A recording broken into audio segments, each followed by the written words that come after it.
CGTN, China Global Television Network. Now, in Kenya, over 24 million plastic bags are used monthly, which also constitute the biggest challenge to solid waste management in the country, but hopefully not for long. The country is set to become the latest African nation to ban the manufacture and import of all plastic bags used for commercial and household packaging. But the proposal has raised some controversy, with manufacturers and importers opposing it in court, citing that the ban will cause economic harm to the country.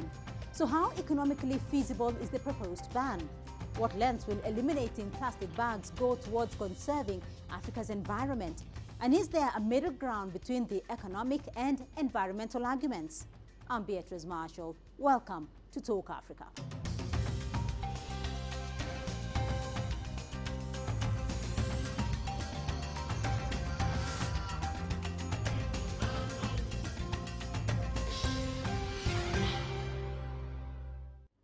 Plastic bags are light, low cost, and can be produced in a variety of shapes and sizes, giving them a wide variety of uses.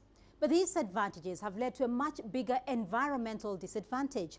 According to Kenya's National Environment Management Authority, around 24 million plastic bags are used every month. The United Nations Environmental Programme has placed the primary blame for this on the retail sector, saying that 100 million of them are handed out every year in Kenya by supermarkets alone. And so, as of 28 August 2017, the government will be enforcing a complete ban on the items. Wide-scale bans on plastic bags in Africa are not new. In 2004, Rwanda prohibited retailers from giving them away for free, and in 2008 banned their use completely. Since then, 10 more African countries have introduced either complete bans or high levies, each with varying degrees of success. And speaking of success, this is also not Kenya's first attempt. In 2007, a ban was issued against plastic bags below 0.3 millimeters in thickness, with little success. And again in 2011, when that thickness was raised to 0.6 millimeters with similar results. Many have said that these failures were due to a lack of political will. But the government has vowed to be successful this time around and has launched awareness campaigns to increase effectivity. But what exactly is being banned? As it currently stands, the prohibition is on the use, manufacture and importation of all plastic bags used for commercial and household packaging. Now, these fall into two main categories: the carrier bag and the flat bag. The carrier bag is the common single-use plastic bag constructed with handles, the kind handed out at most supermarkets, whereas the so-called flat bag is similar but has no handles. The ban does not extend to industrial packaging. Plastic bags are the #1 challenge for urban waste disposal in Kenya. Now, an estimated 2,000 tons of plastic bags end up as waste per month, which in a city like Nairobi makes up 20% of all waste consumed. Experts have largely blamed this on a lack of recycling. Only 5% of all plastic bags in the country are recycled. And the problem is steadily getting worse, with production of plastics between 2010 and 2014 increasing by roughly 400,000 tons. Now, this production leads to another problem. Importers and sellers of plastic bags have sued the Environment Cabinet Secretary to suspend the ban, saying it does not comply with the law and that the country will suffer economic losses if it is imposed.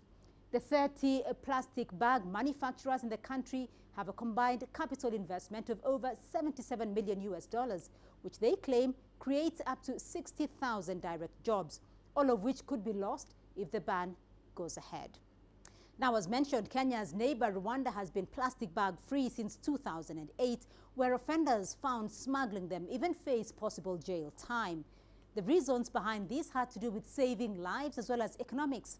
And CGTN recently spoke to the Director General of Rwanda's Environment Management Authority to find out how they got it right.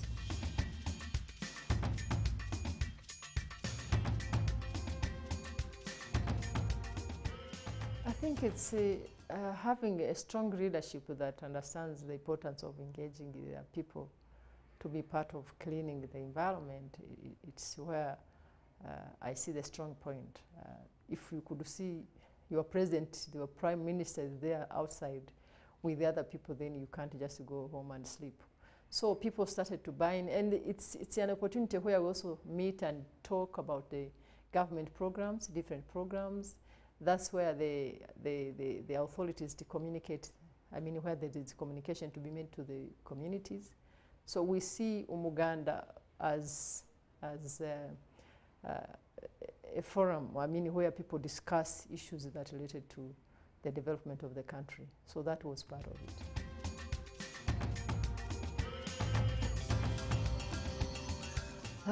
The most difficult part is for industries, where they want easy packaging materials.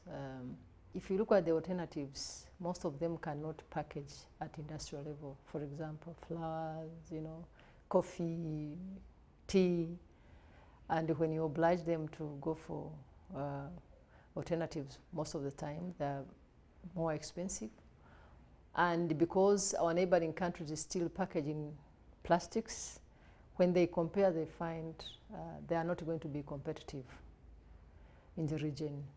So what we have done to deal with such challenges, we have agreed to list some products that requires special consideration in terms of packaging, because they have to meet quality and especially in terms of standards. But for that case, for monitoring purpose and tracing, we oblige them to, if it's for export, you have to write for export only. If it's for industry, you have to also to indicate what industry. For that case, you want to eliminate or to prevent people that will take that advantage and starting packaging in different areas, in markets, in supermarkets and all this. Every time people visit Rwanda, they say, how come this country is so clean like this? Most of them, they come here to learn how we have managed to ban plastics. So it's a blend to Rwanda. So in short, the principle is how can we reduce the use of plastics and then improve on recycling and reuse.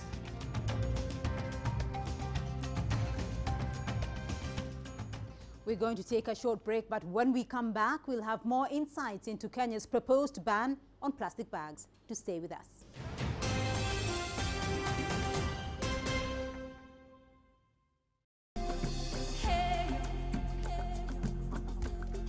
Accra is my kind of city. That's because when I'm here, I feel like I'm back home in Lagos or Abidjan, which are two of the major cities I grew up in. Business in Africa is high risk. After about a decade covering business news on the continent, I've learned it's all about the high risk, but also the high returns and the high energy.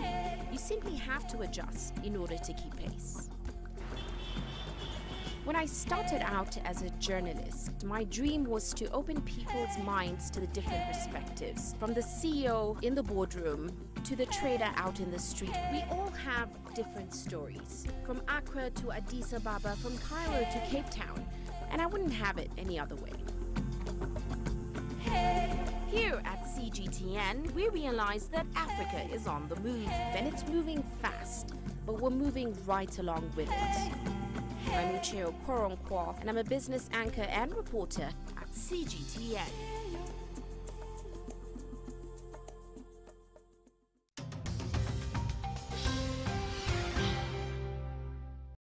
Welcome back to Talk Africa. Now, while Kenya's complete ban on plastic bags is expected to have a large environmental impact, at the same time, manufacturers have warned that the ban will lead to the direct loss of about 60,000 jobs.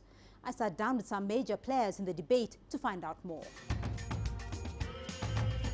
I'm joined here by Mr. John Msafari. He's the chairman of the Association of Fish Processors and Exporters, AFIPEC. Welcome to Talk Africa. I'm also joined by Mercy Karunditi. She's the interim director in charge of programs at the Green Belt Movement. Welcome to the program. Let's start off with you, John, because I want to hear both your sentiments on this. The ministry, Kenya's Ministry of Environment, has announced its intended ban of plastic bags effective sometime this year. First, let's get your thoughts on that. What's your immediate reaction?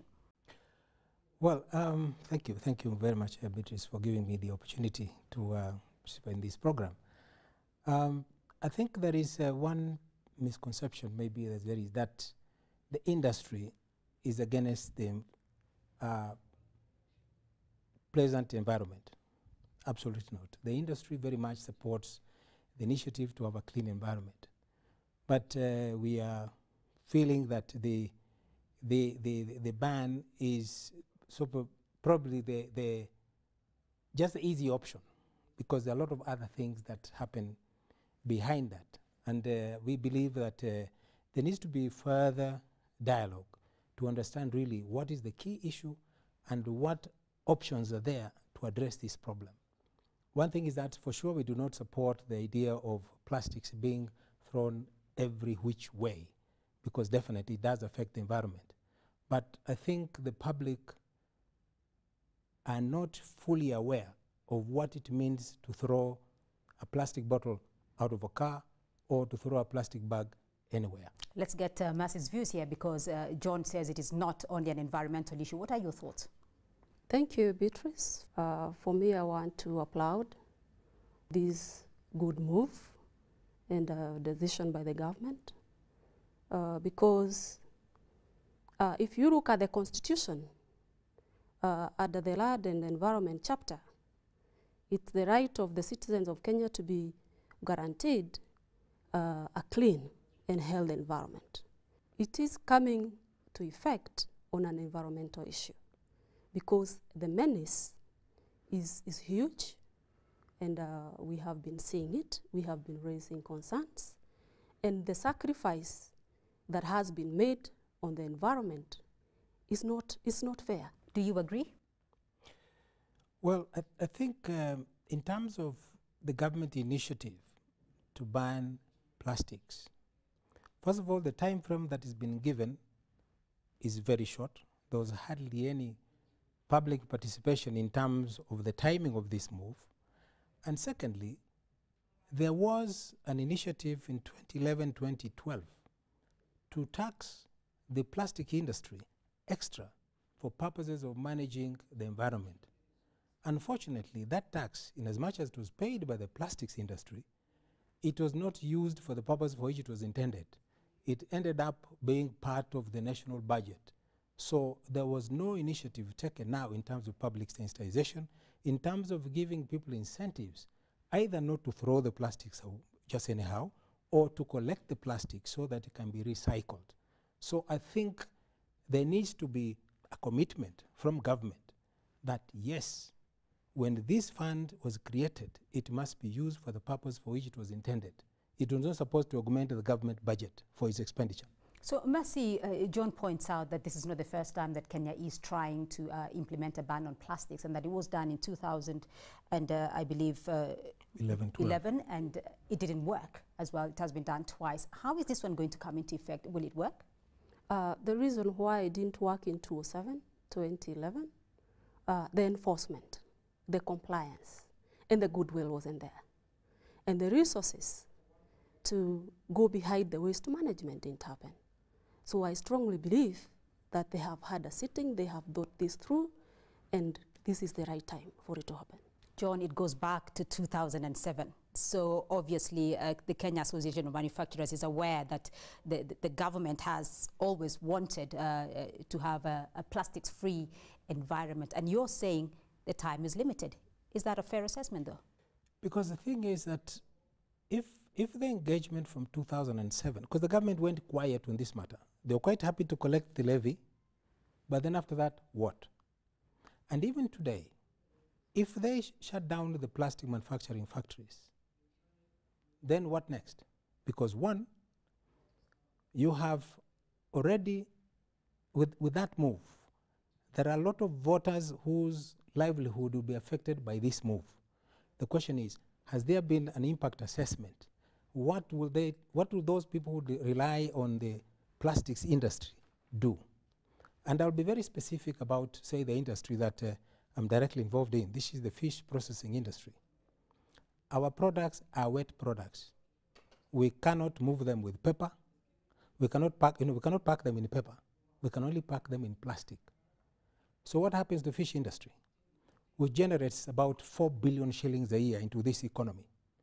And there are over 60,000 people, both upstream and downstream, who are relying on this fish exporting industry. I think we have a problem here about policy consistency. Because one, to shut down 176 factories, what message is it sending to other investors? Is it likely to change? Mercy, there are two divergent views here, and John is looking at this from a purely economic perspective. You're looking at this from an environmental perspective.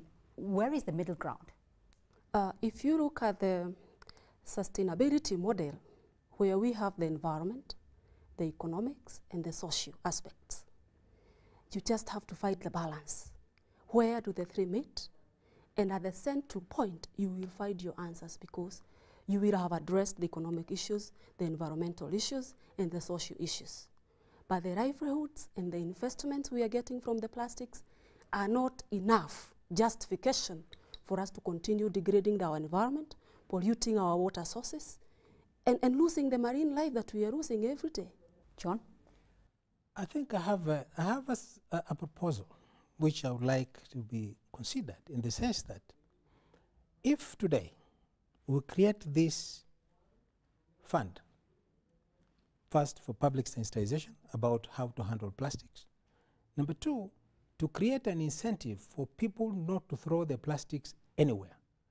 Actually collect them in their homes and deliver them or place them where they can be collected by the recycling people and take it to be recycled, so that you will not find the plastics in the drain, whatever. But today we're telling the people, don't throw plastic away, or keep it. The question is, the ordinary mwananchi will say, what's in it for me? If I'm going to collect this plastic and put there, what's in it for me? It's much easier to throw it in the dustbin, because after all, it's a nuisance for me. But if we can create an incentive for that person not to throw it away, or even possibly reuse it, so that if, say, you go to a shop or supermarket, if you go with your bag, somebody can say, okay, you get a 5 shilling discount for going with your bag. Or alternatively, if we didn't bring a bag, then you pay extra for the extra bag that you're going to take. I had that experience in India. One day I went and shopping for a few things, and I went to the counter. They said, okay, I checked in the till, and they say, your bill is so much. I paid. Then say, okay, thank you very much, sir. I said, aren't you going to pack this? I said, that's extra. If you want an extra bag, if you want a plastic bag, you pay for it. I said, well, okay. So because I didn't have anywhere else to pack it, I paid it. In any case, I was a visitor. I didn't have a bag which I could have carried to the shop. But if I'm a resident around in the estate, whatever, if I'm going to pay extra for that bag, I'll carry my own. So I want to take us back briefly, because you have talked about the disposable aspect of these plastics. And I just want to look at what the United Nations Environment Agency says as to how much plastic Kenya actually consumes per month. And it says Kenya's supermarkets use at least 100 million plastic bags every year. How do we dispose of this? Where do we put it? Where does it end up? If you look at those statistics, the collection, the people who collect these plastics, the city council and the private collectors. Where does it end up? But what they collect are the plastics, the hard plastics. The flimsy bags are left in the garbage heap. And after they are left there, they are carried by weed, the surface runoff, into our sewer drainage, into our waterways, into our surface road drains, and into the ocean finally. And the degradation, the pollution, the bioaccumulation into the food chain is what we are trying to undo. The environmental degradation, the climate change issues, by this banning of these plastics. It's a starting process. It's the one step we need to undo this damage on our environment. John, has the Kenya Association of Manufacturers actually thought about the end product? Because you talked about your product being, this is what you need. You need the plastic to wrap your products. Do you give thought to what happens to that plastic once the consumer has disposed of it, or where exactly does this end up? Actually, our products are not generally consumed here. They are about 70% is consumed in Europe, and the other 30% is consumed in other countries, in the Far East and Australia, etc. and those plastics do go there. The question is, what strategies have they put in place that they can continue accepting our fish packed in plastic? Because you have a situation whereby you can have separation. You can have a place to keep the plastic, the metals, you know, the beer cans, whatever it is, or soda cans. Then you have the usual peels from kitchen waste, and then you have paper. If you can have those separated, and this is then taken to a place whereby a formal place for recycling. The dump site in Dandora is not a formal recycling place because it's just dumped there, and there are the chokoras and the women there sorting out there any which way. They throw whatever it is they don't need, and at the end of the day, nobody is responsible now to complete the cycle, because the cycle is not to get it from the house and put it in the dump site. Because there are places, we are not the only consumers of plastic in this world. They're everywhere, even cans, beer cans, bottle cans, they're also waste in themselves. But you find people who have set up industries, they do absolutely nothing but recycling. Bottles, cans, paper, and plastics. Do you feel, though, Mercy, that there's enough being done to recycle the plastics that we have in Kenya? Not much, because there are fewer people who are engaged in the business. And then where the waste is coming from, the separation is not being done. So these people spend a lot of time sorting it out. And whatever they don't need is left at the heap. That is what piles up and becomes an issue. It becomes a menace. But what I would want to say is, this is the beginning, because we need to stop the production. Number two, we need to clean up now. And that is where we will engage. We will direct the resources. The government, we hope, will direct most of its resources in the recycling, in the cleanup, as we sort out how do we go forward with the biodegradables and the other alternatives that we will explore. So what Kenya needs now that we have banned is to come up with waste management strategies of the waste that we already have in the environment. Because an environment anywhere has a carrying capacity. It's about to give way right now. So we are trying to help it recover slowly. But we just have to stop the production and figure out how do we move forward? How do we manage the people who need to carry their shopping? Do we go back to our traditional bags that the women used to make, that we used to carry when we were growing up? It's possible. It is doable if we have the goodwill. John, we are not the only country that is trying to eradicate plastic bags. Our neighbors have done it. Well, actually, that's a little bit of, there is more to it than just that. Because one thing that, for instance, I've been to Rwanda several times. There is one aspect which I think in this country we lack. The cultural pride of having a clean environment. We used to have it, but we lost it. Number two, the discipline to make sure that we do the right thing at the right time. Because Rwanda did not suddenly wake up to this.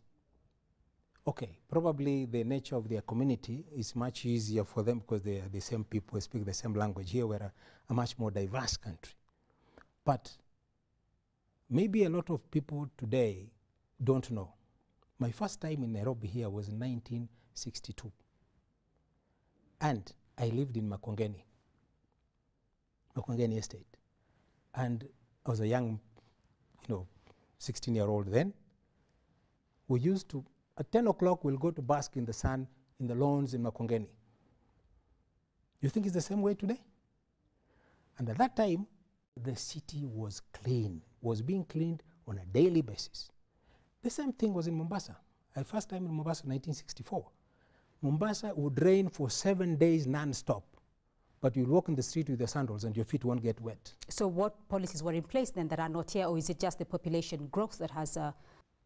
Apart from population growth, it was a question of the discipline that was there, that you just can't throw in a piece of paper anywhere.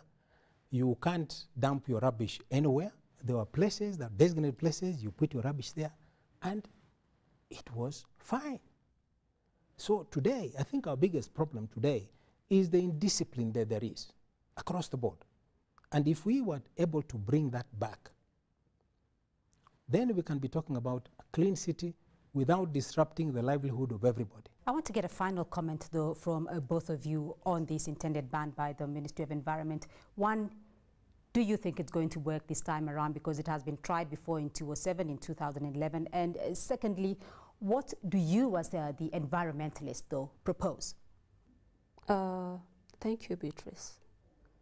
This ban, if the government has the goodwill, it will work, because it is the responsibility of the government to guarantee a clean and healthy environment.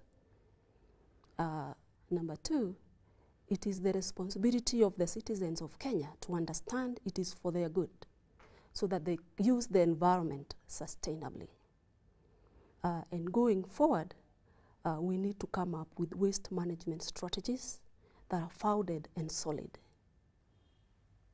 Right, John, as a manufacturer, what are the manufacturers, though, proposing? The manufacturers are saying that there are other initiatives which can address the same problem. And I want you to make it very clear, manufacturers are not against a clean environment. They're very much so. That's why they even accepted to pay a levy for producing the plastic. Now, I believe that there's already a precedent created under the new Fisheries Management Act, where there is a fisheries levy created and is managed, it's supposed to be managed, okay, it's not been operationalized yet, but it's supposed to be substantially managed by the private sector. It is a board of 5 members, 4 of which are from the private sector who are directly involved in that business, and only 1 member represents the government, of course, to keep on articulating the policies, etc. I believe that if we had that fund managed by this independent unit, and it's not that funds go to the exchequer then get allocated later, because the demands for government are quite a lot. So this one, then the initiatives about public sensitization, which Mercy is talking about, in terms of engaging with those people who can do the recycling, who can do the, even at Nyumba Kumi level, to say, okay, these 10 houses, this is how you need to handle this, the waste, both plastic and any other waste for that matter. And of course, encourage business people to invest in waste management, proper waste management, not what we do in Dandora. I believe that the issue of the plastics will not generate as much heat as it is today, because the plastics in Rwanda, you'll go there, you buy a bottle of water, is packed in plastic, but you'll not find that empty bottle in the street, because there's a discipline that when you finish drinking your water, there is a waste bin where you can drop it there, it will be collected properly and taken to a proper recycling place. So it's not that there's no plastic in Rwanda, there is plastic, but because of the discipline, which is spearheaded by the head of state, where I think it's every month or every 2 weeks, whatever, they go out there, every single citizen cleans their environment, and that's why it remains clean. If we could do that in this country, across the board, we'll not be discussing these plastics in 2 years' time. Right, and thank you very much. We'll leave it there for the moment. John Msafari, Chairman, Association of Fish Processors and Exporters, AFIPEC, and Mercy Karunditi, Interim Director in charge of programs at the Green Belt Movement. Thank you very much both for your insights. And that's all we have time for on Talk Africa this week. But you can continue this conversation on Facebook, YouTube, and Twitter. And do join us again next week for another edition of Talk Africa. I'm Beatrice Marshall. Goodbye.